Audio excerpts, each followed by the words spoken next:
কেমন শর্ত দিচ্ছে?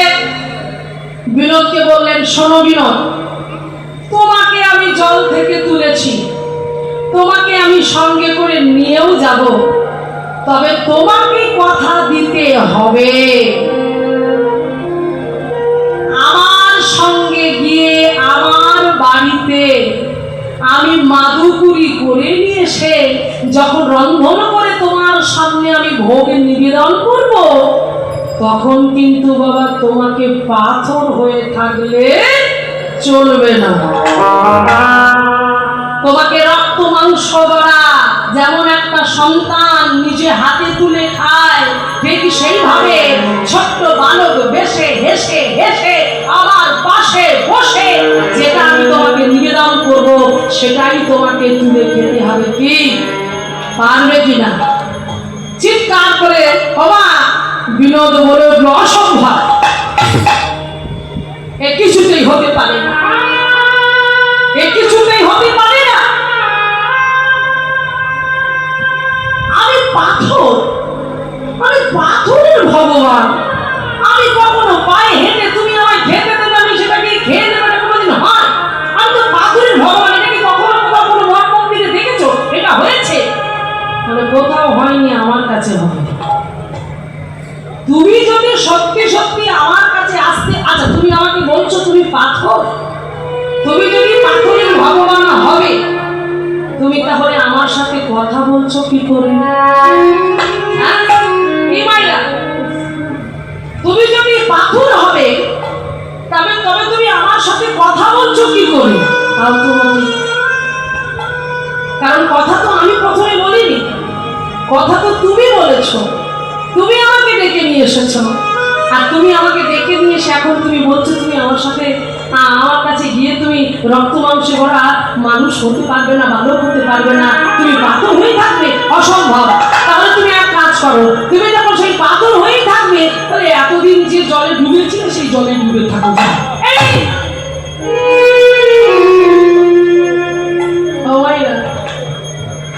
ভগবানেরও ভয় আছে, বলছি তুমি যদি কথা না বলো তাহলে তুমি যেমন পাথর হয়ে ডুবে আছো ডুবে থাকো, আমার সঙ্গে গিয়ে তোমার লাভ নেই। বলবো বেশ, আমি কথা দিলাম, আমি কথা দিলাম, আমি যখন তুমি আমাকে ভোগ নিবেদন করবে তখন আমি নিজে তোমার কাছে পায়ে হেঁটে এসে তোমার পাশে বসে আমি প্রসাদ পাবো, তবে তোমাকেও একটা কথা দিতে হবে। কি কথা? না আমি যেমন ছোট্ট বালক বেশে তোমার কোলে উঠে আমি সেবা গ্রহণ করব, তোমাকেও আমার বাবার মতো আমাকে কোলে নিয়ে তোমাকেও আমাকে নিত্য নিত্য সেবা করাতে হবে। হৃদয় গভীর প্রেমানন্দ একবার হরি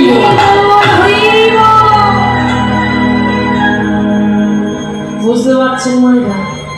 এই হলো ভক্ত ভগবানের প্রতিজ্ঞা। ভক্ত ভগবানকে প্রতিজ্ঞা করছে, হ্যাঁ ভগবান ভক্তকে প্রতিজ্ঞা করছে। এইবার যথা সময়ে বাঁশারাম বিনোদকে নিয়ে এলেন নিজের সেই কুঠিরে নিয়ে এসে প্রতিষ্ঠা করবে কি করে? না কাশীধাম থেকে বৈষ্ণব নিয়ে এলেন, বৈষ্ণব নিয়ে এসে তাদের দ্বারাই প্রতিষ্ঠা করছেন। এদিকে রন্ধনের কাজ চলছে, ভগবান ভোগ নিবেদন হবে বলে, আর সাধুগুরু বৈষ্ণবরা এসে তারা অভিষেক করছেন, ভগবানের শৃঙ্গার করছেন। হ্যাঁ ভোগ নিয়ে এসো, ভগবানের ভোগের সময় হয়ে যাচ্ছে। এইবার ভোগ নিয়ে এসে যিনি কাশীধামের যিনি বৈষ্ণব ঠাকুর ছিলেন, সেবাই ছিলেন, তিনি ধীরে ধীরে প্রবেশ করলেন ভগবানের কাছে। আমরা যেমন ভগবানকে ভোগ লাগানোর সময় পর্দা দিয়ে দিই, ঠিক সেইভাবে পর্দা টেনে নিয়ে এবার তিনি ভোগ নিবেদন করছেন। মায়েরা আমার সাথে সবাই গাইবে, কেমন? সবাই মিলে গাইবে। ভজ কত সজ গৌর হরি না, যেহেতু বিনোদ সেই জন্য শ্রীবঙ্গে শ্রীধারী ভজ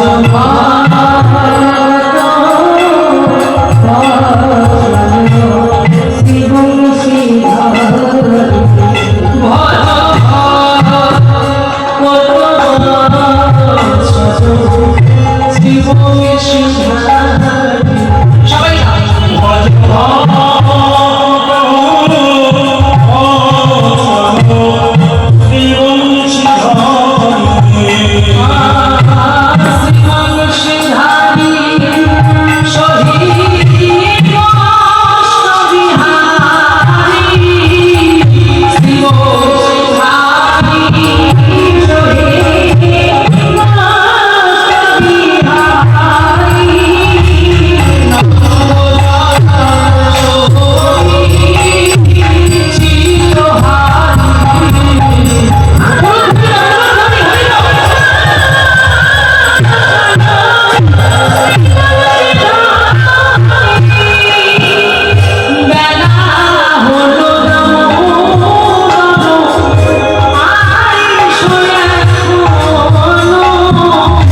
চমকে উঠলেন।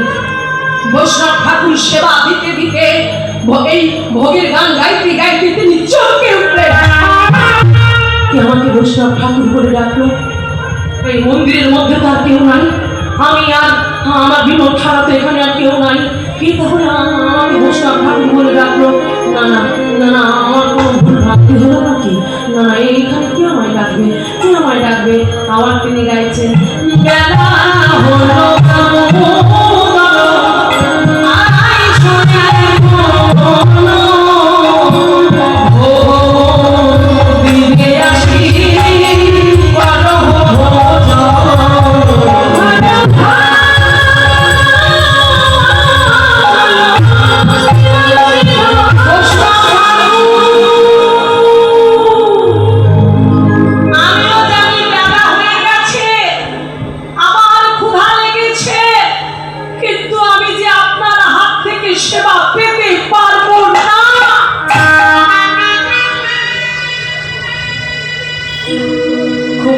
শুনলেন মায়েরা। বিনোদ ডেকে উঠলেন, সেই বৈষ্ণব ঠাকুরকে যেন বলে উঠলেন, বৈষ্ণব ঠাকুর আমার খুব ক্ষুধা লেগেছে, কিন্তু আমি খেতে পারবো না। বৈষ্ণব ঠাকুর বলে উঠল, বিনোদ তুমি কথা বলছো? পাথরের বিনোদ কথা বলে? তুমি কথা বলছো বিনোদ? আমি তোমার সেবা দিতে কি, তবে কি কোনো সেবায় কোনো ত্রুটি হয়ে গেল? না বৈষ্ণব ঠাকুর, না, সেবায় কোনো ত্রুটি হয়নি, সেবায় কোনো ত্রুটি হয়নি বৈষ্ণব ঠাকুর। তবে একজন কথা দিয়ে কথা রাখতে পারলো না। কার কথা বলছো তুমি জানো? আমাকে একজন বলেছিল, তার সঙ্গে আমার কথা হয়েছিল, সে যখন আমাকে এখানে নিয়ে এসেছিল সে আমায় কথা দিয়ে বলেছিল সে নাকি আমাকে কোলে করে নিজে হাতে সেবা করাবে। কার কথা বলছে মাইরা? বাঞ্ছারাম কথা দিয়েছিল কিনা?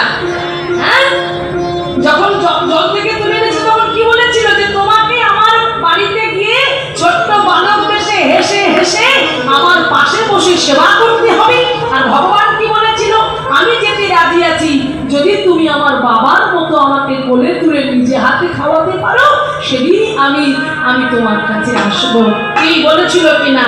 কিন্তু এখানে এসে যখন ওই বৈষ্ণব ঠাকুর সেবা করছেন, তখনই ওই বৈষ্ণব ঠাকুরকে বলে উঠলেন, বৈষ্ণব ঠাকুর কিছু মনে করবেন না, আমি আপনার হাত থেকে সেবা পেতে পারবো না।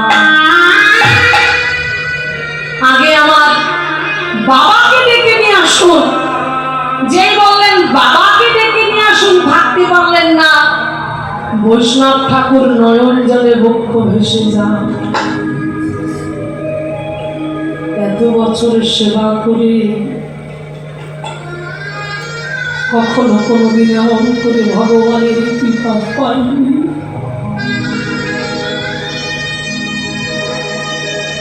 বাচ্চারা, তোমার অন্তরে এত ভক্তি, তোমার অন্তরে এত ভাব, এত ভালোবাসা, ওই ভালোবাসার যদি এতটুকু আমরা পেতাম,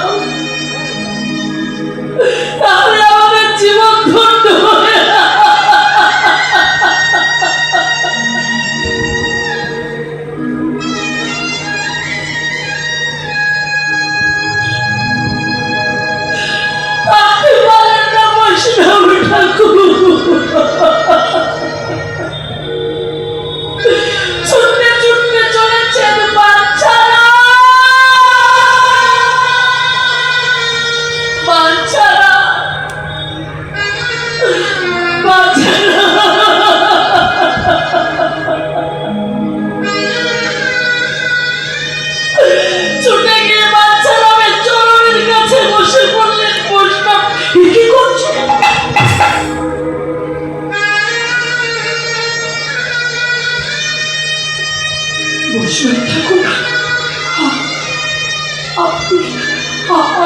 আমার পায়ে ধরছেন কেন? দাদা কি করছেন?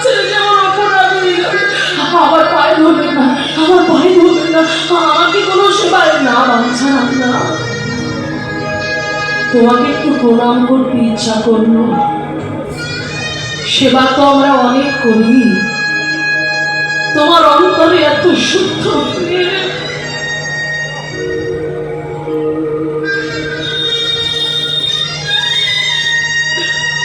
এত শুদ্ধ ভক্তি।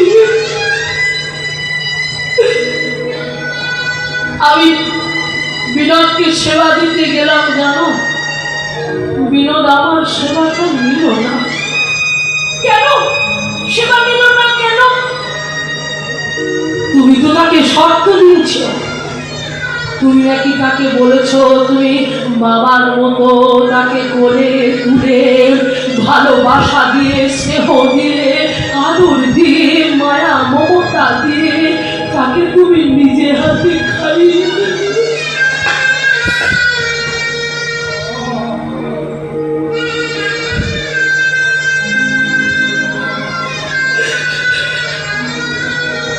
বাচ্চারা থাকতে পারল না, বিনা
উৎসর্গ করে ভগবানের চরণে নিজেকে দান করে দিন।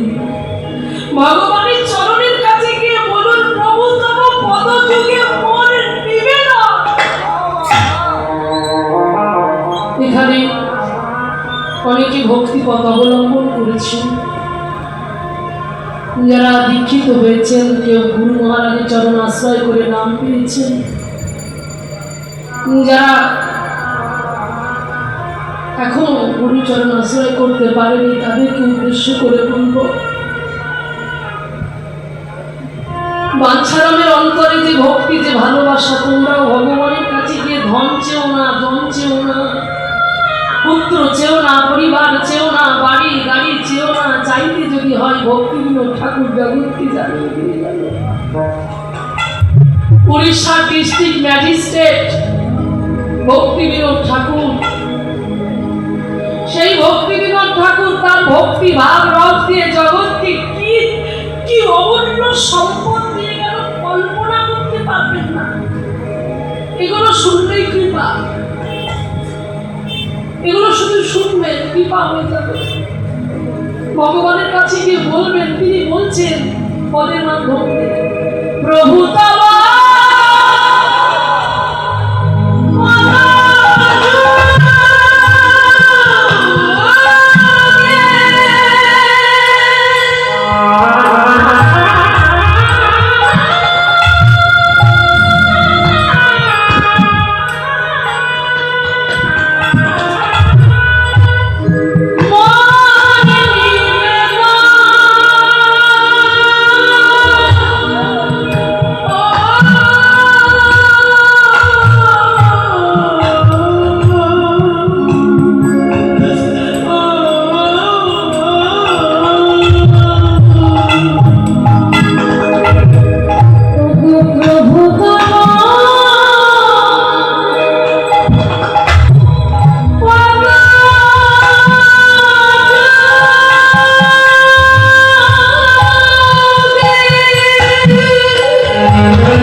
ছোড়াছুড়ি করবে এই ধুলার মধ্যে কি বলছে?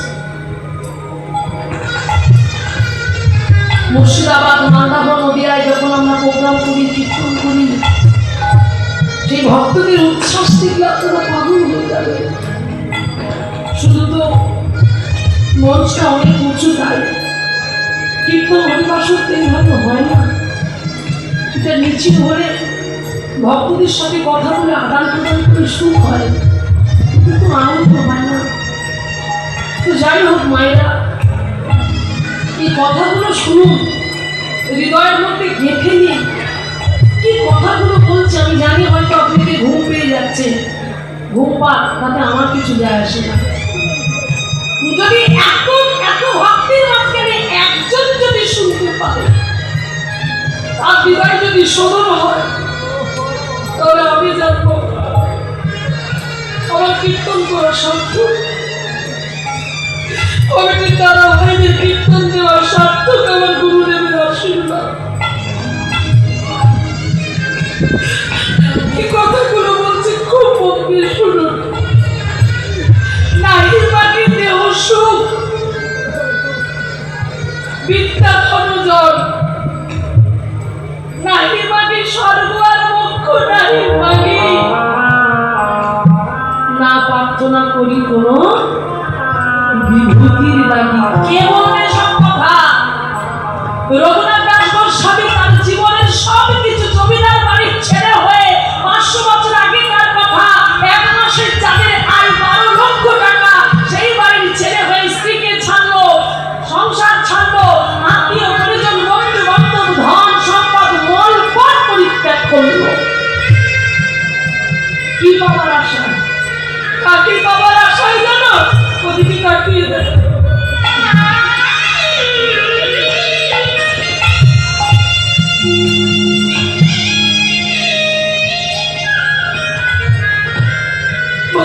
ভগবানের জন্য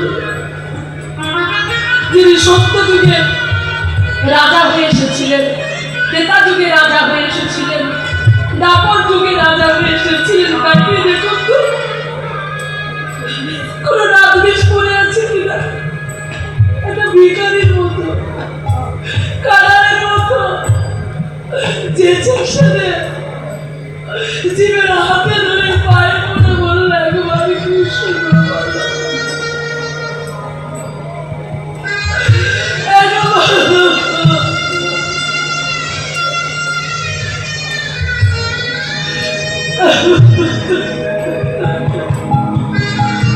অনুধ্বনি করতে যায়।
কুলে জন্ম হোক তাতে আমার দুঃখ নাই। আমি বৃক্ষ কুলে জন্ম নেই, কীট কুলে জন্ম নেই, পশু কুলে জন্ম নেই, পক্ষী কুলে জন্ম নেই, যে কুলেই আমার জন্ম হোক না কেন, তোমার চরণ থেকে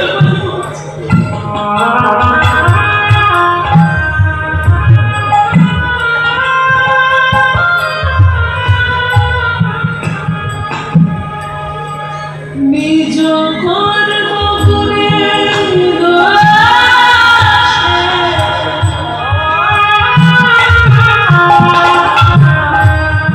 যে যে জন্ম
প্রভু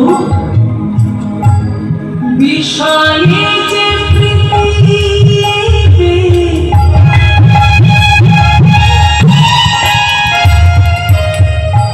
কথা বলছে, বিষয়ে যে পৃথিবী আছে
বিষয়টি কত ভালোবাসি, এই বিষয়ের জন্য আমরা লালায়িত, আমরা পাগল হয়ে যাচ্ছি।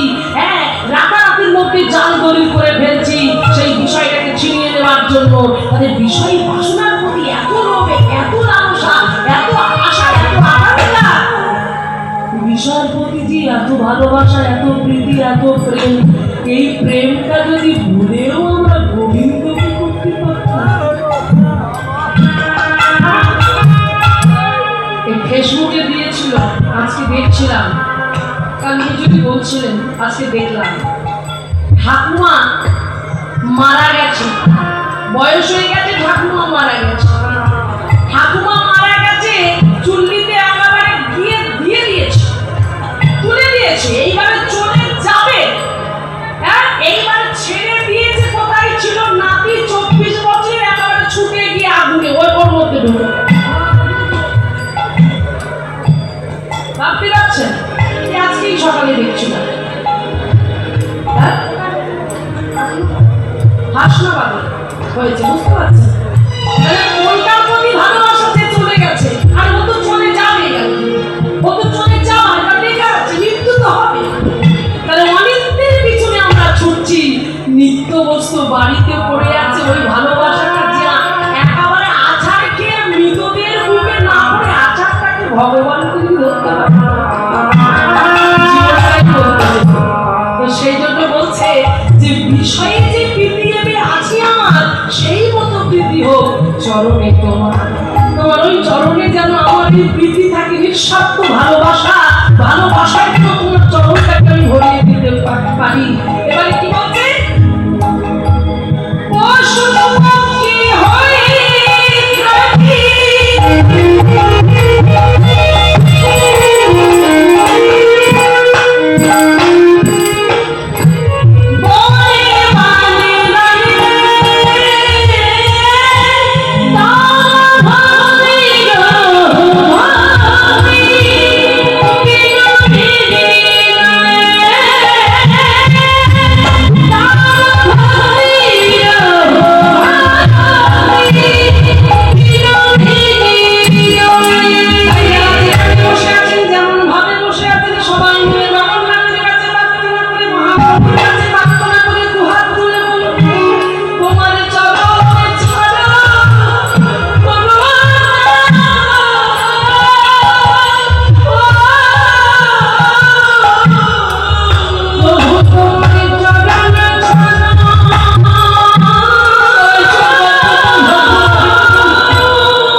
কোথায় ছিলাম বলুন তো? এদিকে এদিকে এই যে মায়েরা বলুন কোথায় ছিলাম? মায়েরা বুঝতে পারছেন তো? বুঝতে পারছেন আপনারা? সেই বাবাকে ডাকছে যে বাবা যতক্ষণ না তুমি সেবা দেবে আমি তো সেবা নেব না, তোমাকে আসতে হবে। থাকতে পারলেন না বাঞ্ছারা ছুটতে ছুটতে চলেছে। কি বললো? ছুটিতে ছুটিতে আজি বিনোদের কাছে এলো, ছুটিতে ছুটিতে আজি বিনোদের কাছে এলো।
রহস্যটা হলো প্রেমময়ী করুণাময়ী রাধা ঠাকুরানী গোবিন্দকে একবার কেঁদে কেঁদে বলেছিল, গোবিন্দ মৃত্যু যন্ত্রণা কি তুমি পেয়েছো, তুমি অনুভব করেছো, কিন্তু আমি কখনো মৃত্যু যন্ত্রণা কি আমি সেটা অনুভব করিনি, কোনোদিন পাইনি।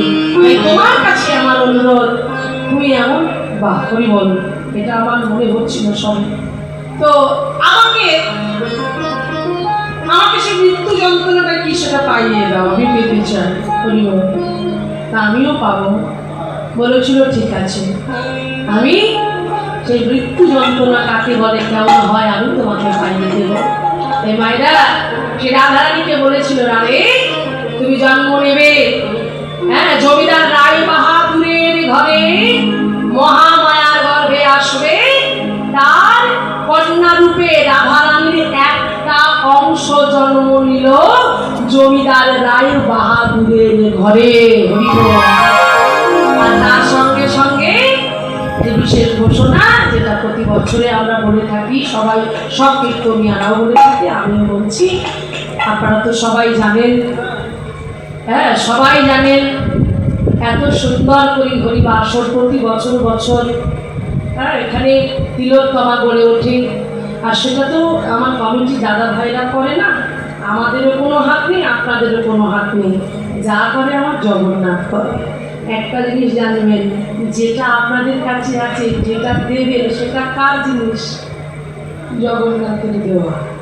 জগন্নাথের ধন সম্পদ সব আপনাদের কাছে গচ্ছিত আছে, তাই তার জিনিস তাকে দেবেন, কোনো দ্বিধা করবেন না। নরোত্তম দাস ঠাকুর কি বলেছিল, কি দিব কি দিব বন্ধু, কি দিব আমি, কি দিব কি দিব যে ধন তোমায় দেব, যে ধন আমার কাছে আছে, যে ধনে তোমায় দেব, সেই ধনে তুমি, যে ধনে তোমায় দেব, সেই ধনে তুমি। তারপর কি বলেছিল, তুমি তো আমারই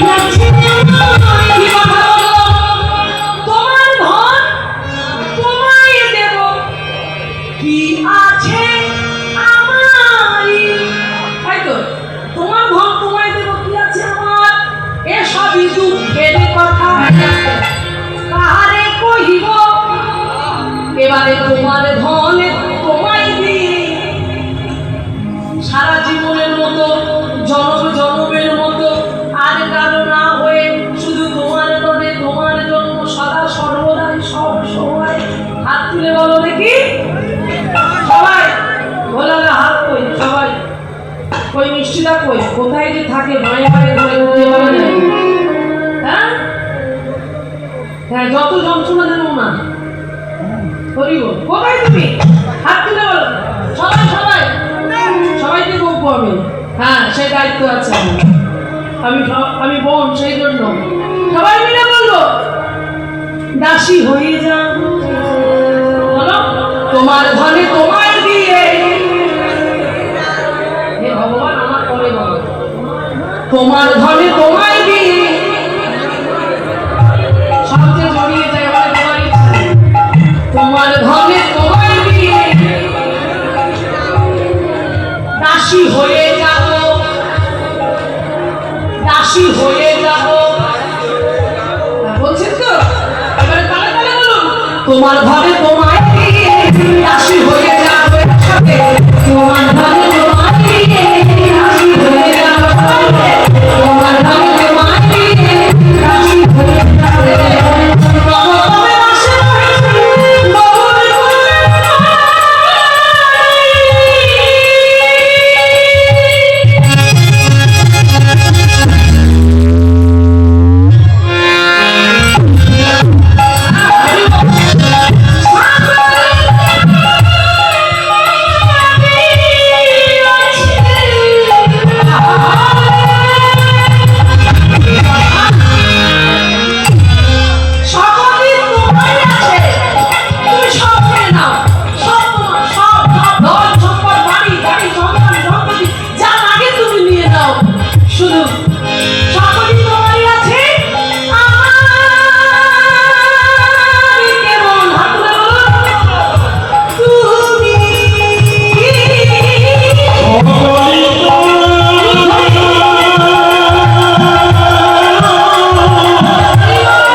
তাই সব দিয়ে দেবে, যাও। হরি বল।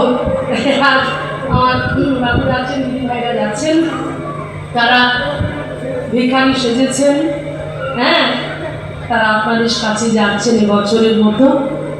আপনারা যে যেমন পারবেন সবাই আপনারা দিন জগন্নাথের সেবার জন্য ভরিয়ে দেবেন, একটু বেশি বেশি করে দেওয়ার চেষ্টা করবেন, সবার কাছে অনুরোধ করি। হরে কৃষ্ণ। আর দিতে দিতে চলুন এলাকাকে একটু এগিয়ে নিয়ে যাই।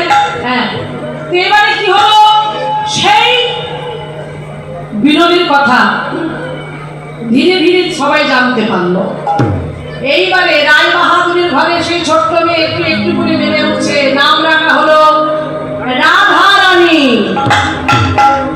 বয়স হলো তার 10 বছর। 10 বছরের ছোট্ট মেয়ে। একদিন রাত্রিবেলা জমিদার বাবু বিছানায় শয়ন করে আছেন, পাশে আছেন স্ত্রী অর্থাৎ গিন্নিমা, আর মাঝখানে শুয়েছিল সে অমায়রা। এদিকে তাকান, ওইদিকে যারা দিচ্ছেন দিন দিয়ে এদিকে তাকান। এইবার দেখুন এদিকে কি বলবো, ওদিকে একটু গন্ডগোল হচ্ছে, এদিকে যাবো ওদিকে বলবো। তো এবারে সেই বিনোদীর কথা জমিদার বাবু বলছে কাকে না, জমিদার গিন্নিকে। আর মাঝখানে সেই মেয়েটি শুয়েছিল, কি নাম তার, রাধা রানী, ছোট্ট মেয়েটা। কারণ বাবা ভাবছে মনে হয় মেয়ে ঘুমিয়ে পড়েছে, তাই স্ত্রীকে বলছে জানো বাঞ্ছারামের এক বিনোদ আছে, যে নাকি কথা বলে, খাওয়া দাওয়া করে, হাঁটা চলা করে, ঘুমিয়েও পড়ে। উমা তাই নাকি, সত্যি বলছো? ভগবান পাথরের ভগবান কথা বলে? হ্যাঁ গো, আমি তো তাই শুনলাম, পাথরের ভগবান নাকি কথা বলে। ও তবে তবে আমাকে নিয়ে চলো না, আমি যাব। তবে শোনো, কালকে একাদশী আছে, চলো আমরা দুজনে মিলে ওই বাঞ্ছারামের বিনোদকে দর্শন করে আসি। আমায়রা বলছে কে? জমিদার বাবু। কে শুনছে? গিন্নিমা। মাঝখানে কে শয়ন করেছিল? রাধা রানী। এখন বাবা মা জানেন না যে ছোট্ট মেয়েটা গোপনে গোপনে সেও শুনে ফেলেছে। বলছে তার মধ্যে আবার বলা বলি করছে, চুপ করো, ঘুম থেকে তাও যদি জেগে যায় না, ও সব শুনে ফেলবে, আর সকালবেলা উঠে বায়না করবে, সেটা ভালো হবে। বেশ, কখনো না শুনতে পাই না। আমায়রা সে না গেলে কি লীলা হবে। আজকে দেখুন কি হলো। এইবারে যখন সকালবেলা মা আমার সুন্দর করে সাজুগুজু করে বের হয়েছে, এইবারে স্নান করে বেরিয়েছে। ওমা রাধারানী সকলার আগে স্নান করে সেই একেবারে সাজুগুজু করে রেডি হয়ে আছে, পর্দার আড়ালে দাঁড়িয়ে আছে, মা বেরোলেই গিয়ে ধরবে। এইবার জমিদার বাবু ডাক দিল, কই গো মহামায়া। চুপ কর, মেয়ে যদি শুনতে পায় তাহলে সব যাও করে চুপ কর, আমি তো আসছি বলছি। এইবার তাড়াতাড়ি করে যখন স্বামী স্ত্রী চলে যাবে, এমন সময় আঁচলে টান, কি হলো, কি আঁচল ধরে টান, আমি যাবো, আমাকে নিয়ে চলো, আমি যাবো। হ্যাঁ, তুই করতে গেলি, তুই তো ঘুমিয়েছিলে না। তোমরা বিনোদকে দেখতে যাবে আর আমাকে নিয়ে যাবে না? আমি যাবো, আমাকে নিয়ে চলো, আমাকে নিয়ে চলো। তুই গেলে অস্থির হবি, গন্ডগোল করবি, তাই তোকে নিয়ে যাবো না, এখানে থাক, ঘুমাবো, আমাকে নিয়ে চলো। এইবার বাবা বলছে, জমিদার বাবু বলছে, দেখো আমাদের তো একটাই নেই, চলো না, আমরাও যাচ্ছি যখন, ওরও বিনোদ দর্শন হয়ে যাবে।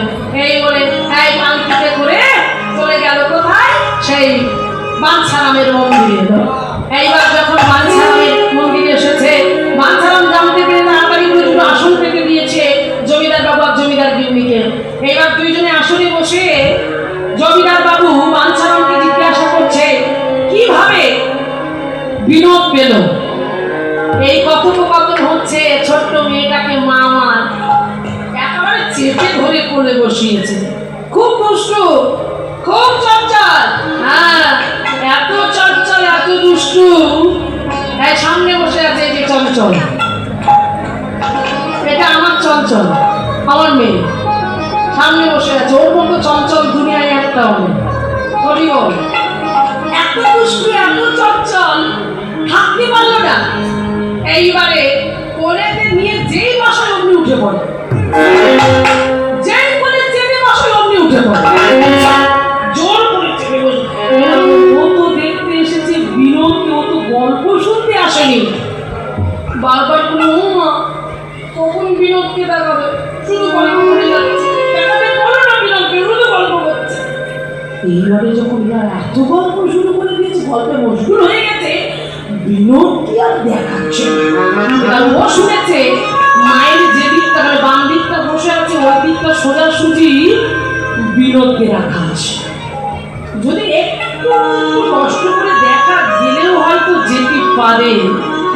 বলে মায়ের কোলে বসে আছে মেয়ে, এরা তো গল্প করছে, আর ও ধীরে ধীরে ভাবছে একটু কাজ হবো, একটু কাজ হবো, দেখি না দেখা যায় কি, দেখি না দেখা যায় কি। এইভাবে ধীরে ধীরে কাজ করছে।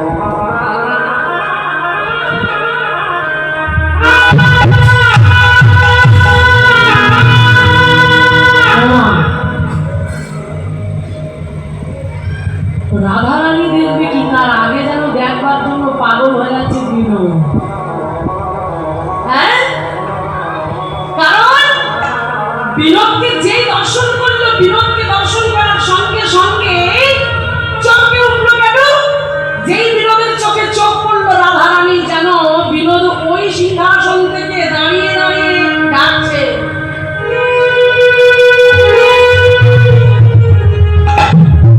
অঙ্গটা কাঁটা দিয়ে উঠল, চোখে ইশারা করে রাখলো। এর কারণ আছে বাবা, শুনে রাখুন। কারণ বিনোদ যখন একা প্রতিষ্ঠা হয়েছিল তখন রাধারানী কিন্তু আসেনি। হ্যাঁ, ওখানে সমস্ত গ্রামবাসীরা বলেছিল যে তুমি বিনোদ প্রতিষ্ঠা করেছো, বিনোদকে একা ভালো লাগছে না, রাধারানী প্রতিষ্ঠা করতে হবে। তখন বাঞ্ছারা বলেছিল না না না না, বিনোদকে যেমন আমি প্রতিষ্ঠা করি, বিনোদ যেমন নিজের ইচ্ছায় এসেছে, তেমন রাধারানীকেও আমি প্রতিষ্ঠা করবো না, ও নিজের ইচ্ছায় আসবে। গোবিন্দ মনে মনে চিন্তা করছে, বাবা আমার পাশের আসনটা ফাঁকা পড়ে আছে, আমারও তো একজনকে চাই, আমিও তো চাই কাউকে। হ্যাঁ, তোমার রাধারানী ছাড়া কি গোবিন্দকে ভালো লাগে গো? এই দেখো, যেই গোবিন্দের চোখে চোখ পড়লো, গোবিন্দ চোখের ইশারা করলো, যেই চোখের ইশারা করলো রাধারানী চোখ ভাবছে পাথরের বিনোদ কখনো আমাকে দেখে ইশারা করতে পারে। আরেকবার দেখবো, আমি আরেকবার দেখবো। একবার থেকে 7 মিনিট না, এবার আবার মায়ের কোলে বসেছে মা, এইবার মায়ের কোলে বসে আবার এইভাবে আবারও কাজ হয়েছে, আবার কাজ হয়েছে।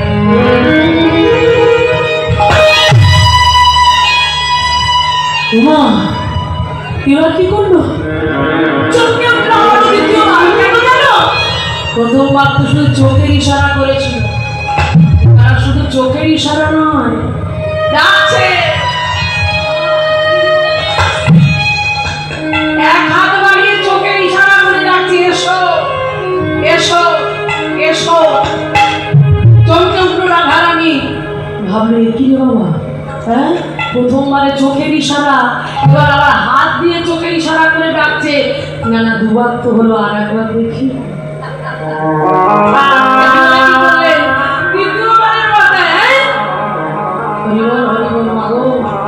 এরকম কখনো দেখেছেন আপনারা? দেখলে ঠিক ডাকবে, ঠিক বুঝতে পারবেন।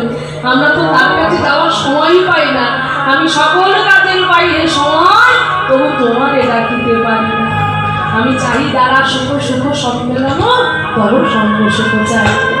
ভাবুন, এরপরে যখন তৃতীয়বারের মাথায় এইবার ধীরে ধীরে আবার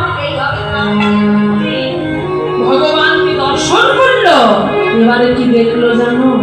শুধু চোখের ইশারা নয়, শুধু এক হাত দিয়ে আর চোখের ইশারা করে নয়, এইবার যেন 2 হাত দিয়ে বিনোদ ডাকলো,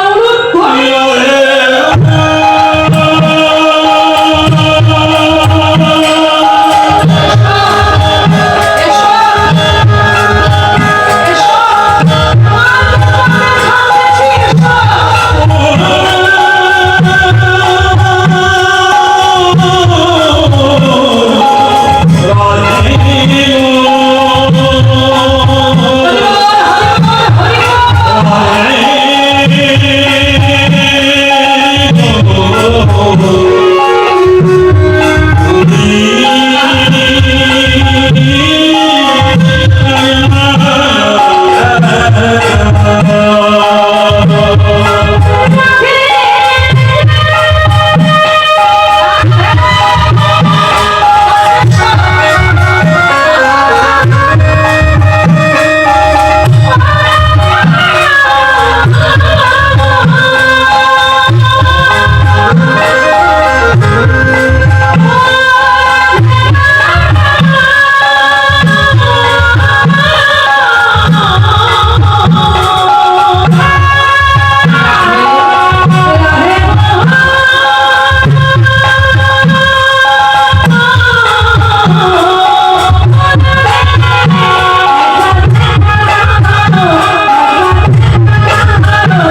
চৈতন্য হয়ে পড়ে গেল মাটিতে।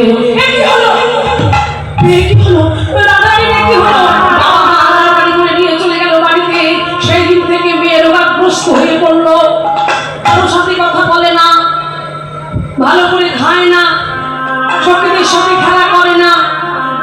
দেখতে দেখতে দেখতে দেখতে ক্ষীণ হয়ে যাচ্ছে দিন দিন। মেয়ে কারো সাথে কথা বলছে না। কত রাত হয়ে চিকিৎসা হচ্ছে, সবাই বলছে না না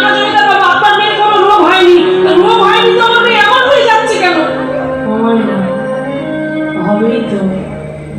কারণ যাকে একবার দেখেছে, দেখার পর কি আর ভালো থাকা যায়? দেহটা পড়ে আছে জমিদার বাড়িতে,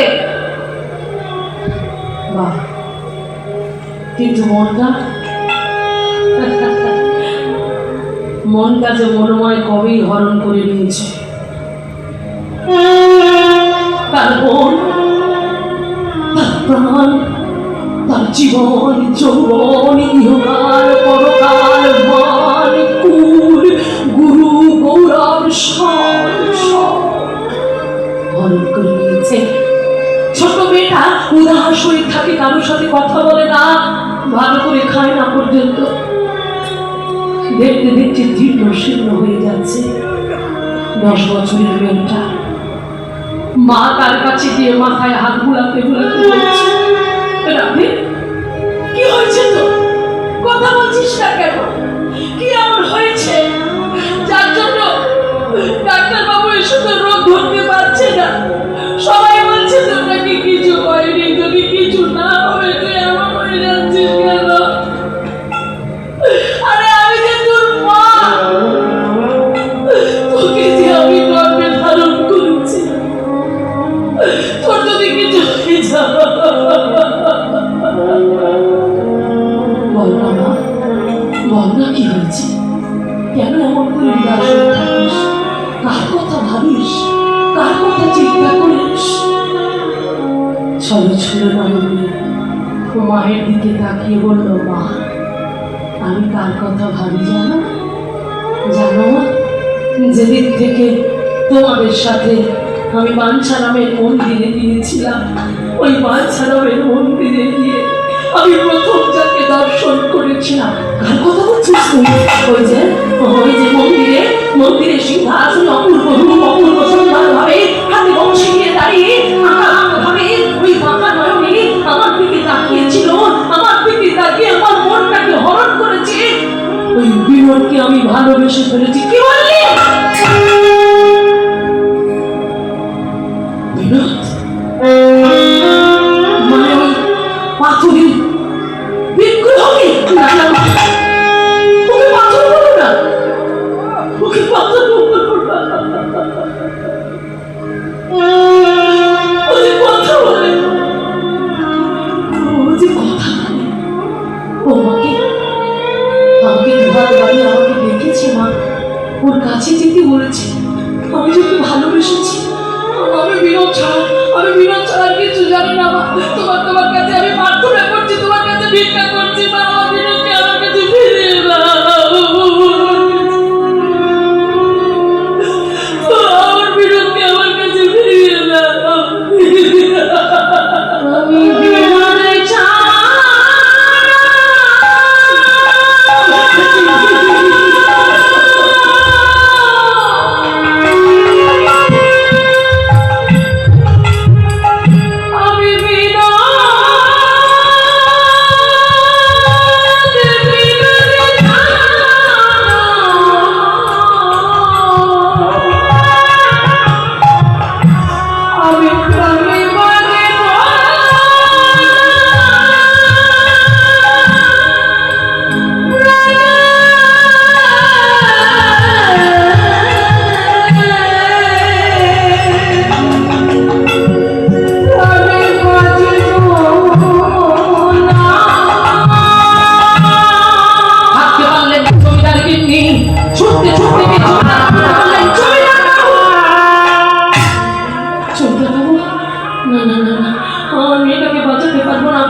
বিনোদের কাছে যা। বিনোদ? কোথায় বিনোদ? কার বিনোদ? কোন বিনোদের কথা বলছো তুমি? ওই যে বাঞ্ছারামের বাড়িতে আমরা গিয়েছিলাম না একাদশী দিনে মেয়েটাকে নিয়ে। হ্যাঁ তো তাতে কি হয়েছে? ও যে বিনোদকে দেখেছি, আমি বিনোদকে নাকি ও ভালোবেসে ফেলেছি। কি বলছো? পাথরের ভগবান আমরা দেখতে গেছি, তাকে ভালোবেসে ফেলেছে। একটা পাথরের মূর্তি আর ওখানে রক্ত মাংসে করা আমাদের ছোট্ট মেয়ে রাখানি। না না না না, কিছুতেই হতে পারে না। না না জমিদার বাবু, না, আমার মেয়েটা বাঁচবে না। তুমি তুমি তুমি এখনই যাও, তুমি এখনই যাও, তুমি বিনোদের কাছে যাও। থাকতে পারলো না। জমিদার বাবু একমাত্র মেয়ের মুখের দিকে তাকিয়ে কি করলো? ছুটিতে ছুটি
তোমার জন্য তোমাকে উত্তর দিতে হবে, তোমাকে বলতে হবে। বলো বলো বলো, তুমি কি বলছো আমার মেয়েকে? শ্বশুর মশাই,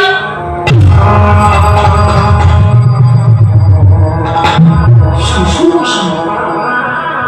কে শ্বশুর মশাই? কার শ্বশুর মশাই? আপনি। দেখুন বিনোদ বলছে আপনি আমার শ্বশুর মশাই।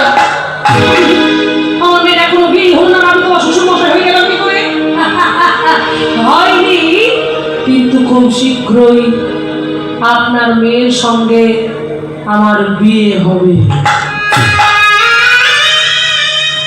কিন্তু কি করে? তুমি যে পাথর, তুমি যে পাথরের বিনোদ, আর আমার মেয়ের রক্ত মাংস করা। না না না না, কিছুতেই সম্ভব নয়। তুমি একটা পাথর, পাথরের সঙ্গে আমার মেয়ে কোনোদিন বিয়ে হতে পারে না। আজ পাথর আছে, আজ রক্ত মাংসে আছে, কিন্তু 3 দিন বাদে ও আর রক্ত মাংসে থাকবে না। মানে কি বলতে চাইছো তুমি? আজ থেকে 3 দিন পরে তোমার রক্ত মাংসে করা রাধারানী মারা যাবে। কি বলছো তুমি? আমার মেয়ে মারা যাবে?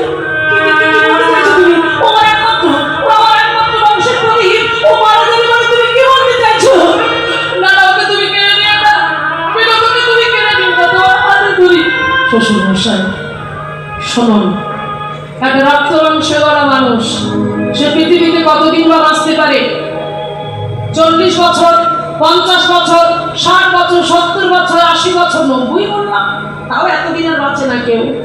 কিন্তু বলুন তো, আপনারা যতদিন পৃথিবীর বুকে বাঁচবেন, আপনার মেয়ে সারা জীবন মরে গিয়েও বেঁচে থাকবে এবং আপনাদের সাথে সে সারা জীবন কথা বলবেন যতদিন আপনারা বাঁচবেন। তার মানে কি বলতে চাইছো তুমি? হ্যাঁ, আমি বলতে চাইছি এই যে বাঞ্ছারামের মন্দিরের পাশে একটা নিম্র বৃক্ষ, এই নিম্র বৃক্ষটা কেটে নিয়ে যাবেন। সেই বৃক্ষ থেকে ভাস্কর দিয়ে আপনার রাধারানীকে যেমন দেখতে সেই রকম একটা মূর্তি আপনি গঠন করবেন। 3 দিনের মধ্যে গঠন করে রাধারানী 3 দিনের মধ্যে মারা যাবে। ওর দেহের মধ্যে যে আত্মাটা আছে, ওই আত্মাটা নিয়ে আমি ওই কাষ্ঠের তৈরি করা রাধারানীর মূর্তির মধ্যে প্রতিষ্ঠা করব। এই জগতের জীব যতদিন, এই জগৎ যতদিন থাকবে, জগতের জীবের কাছে আমরা সারা জীবন পূজিত হব। আর যতদিন আপনাদের দেহে প্রাণ থাকবে দিন আপনারা আপনার মেয়ের সঙ্গে কথা বলতে পারবেন। এই বলে জমিদার বাবু সেই বৃক্ষটা কেটে নিয়ে চলে গেল। আর যেই কেটে নিয়ে চলে গেল, ভাস্কর দিয়ে মেয়ের মতো দেখতে, রাধারানীর মতো দেখতে মূর্তি নির্মাণ করার কাজ শুরু করে দিল। আর দেখতে দেখতে মেয়েটা মৃত্যু সজ্জার দিকে একটু একটু এগিয়ে যেতে লাগলো।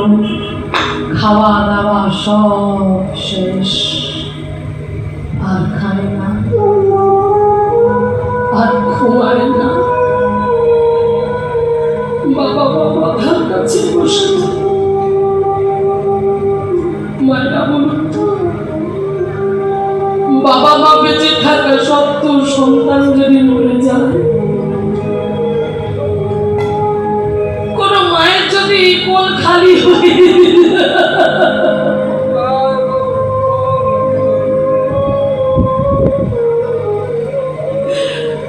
জানেন মায়েরা, এই 5 দিন হচ্ছে একটা 10 বছরের মেয়ে আর 6 বছরের ছেলে, মানে 2 ভাই বোন, তারা আমার বাবা সেই কাজের জন্যই ভাগবত পাঠ করতে গিয়েছিলেন। সেই বাড়ির একটাই ছেলে একটাই মেয়ে। 6 বছরের ভাইটাকে বাঁচাতে গিয়ে 10 বছরের দিদিটা জলের মধ্যে ঝাঁপ দিয়ে 2 ভাই। ভেবে দেখুন সেই বাড়িতে সেই বাবা মার কত কষ্ট।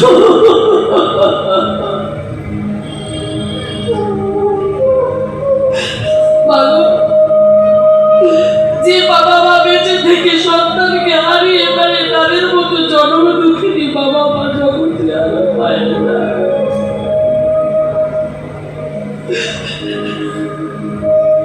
মেয়ে বাবা কোলে শুয়ে আছে, মা কোলে দিয়ে আছে। মায়ের চোখের জল মুছিয়ে দিচ্ছে, বাবার চোখের জল মুছিয়ে দিয়ে বলছে, বাবা কেঁদো না, বিদায় তো দিতে হবে। এদিকে চোখের জল মুছিয়ে দিচ্ছে, আর ওই দিক থেকে পাশের ঘর থেকে শব্দ আসছে যে এখনো বেঁচে আছে, এখনো দেহে প্রাণ আছে। বাবা মার চোখের জল মোছাচ্ছে, ওদিকে তারই মূর্তি গঠন হচ্ছে, শব্দ আসছে। ছেলে হাতুড়ির শব্দ আসছে, কারণ ওদিকে রাধারানীর মূর্তি তৈরি হচ্ছে। আর এদিকে সেই মূর্তি তৈরি যখন হচ্ছে, কানে শুনতে পাচ্ছে বাবা মা সেই সন্তানকে কোলে নিয়ে কাঁদছে। মাকে বলছে, মা কেঁদো না, বিদায় যখন দিতে হবে তোমরা আমাকে হাসি মুখে বিদায় দাও, আমাকে হাসি মুখে বিদায় দাও।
কৃষ্ণ নামের শুনতে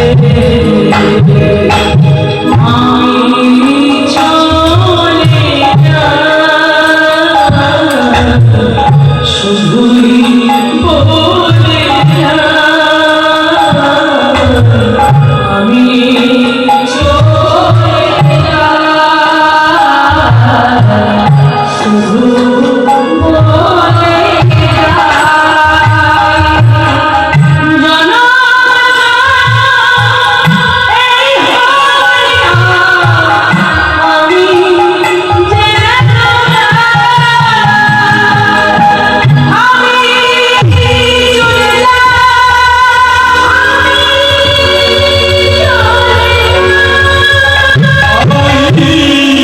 বলে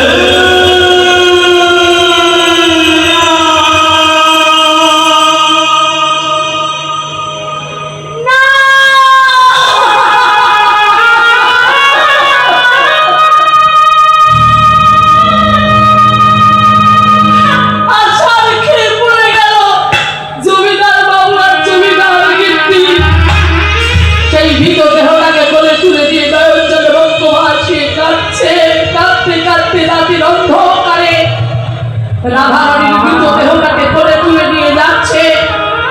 আর ওদিকে সেই কাষ্ঠের মূর্তি গঠন হয়েছে। একদিকে গিন্নিমা করে তুলে দিল সেই কাষ্ঠের মূর্তি, রাধার মূর্তি, আর একদিকে জমিদার বাবু রক্ত মাংস গড়া মৃতদেহটাকে তুলে নিয়ে চলেছে নদীর তীরে। আর বিনোদকে ডাকছে, বিনোদ, বিনোদ তুমি কোথায়, বিনোদ তুমি কোথায়? থাকতে পারলো না, বিনোদের সিংহাসন তোলে উঠল। বিনোদ সঙ্গে সঙ্গে দৈবগান করলে, এইবার দেখুন ভগবানের অসীম শক্তি, অসীম কৃপায় ওই রক্ত মাংসে গড়া রাধারানীর দেহের মধ্যে যে আত্মাটা ছিল, সেই আত্মাটা নিয়ে ধীরে ধীরে সবার অজান্তে অলক্ষ্যে কখন যে আত্মাটা নিয়ে সেই কাষ্ঠের রাধারানীর মধ্যে প্রবেশ করিয়ে দিল। এরপরে সেই দেহটাকে জলেতে ভাসিয়ে দিয়ে বাবা মা বসে বসে নাচছে নদীর তীরে। আর আমাদের কেউ মা বলে ডাকবে না, তোমার কেউ বাবা বলে ডাকবে না। ও আমরা ছিল ভাগিনী, অভাগা হয়ে গেলাম। কার্তিক মা মা মা মা কে আমাকে মা বলে ডাকলো? কে আমাকে মা বলে ডাকলো? আমাকে চিনতে পারছো না? আমি তোমার রাধারানী। রাধারানী করতে গেল, আমরা তো রাধারানীকে জলের মধ্যে ভাসিয়ে দিয়েছি। ভুলে গেলে সেই কথা। শোনো শোনো, আমি যে মরি নাই, আমার যে আত্মা, হ্যাঁ আমি বেঁচে আছি। এই যে তুমি যাকে কোলে নিয়ে আছো, তোমার কাষ্ঠের রাধারানী, সে যে কথা বলছে। কি তুই কথা বলছিস? হ্যাঁ আমি কথা বলছি। আমাকে কোলে তুলে নাও, আমাকে আদর করো, ধরে যা ধরে যা।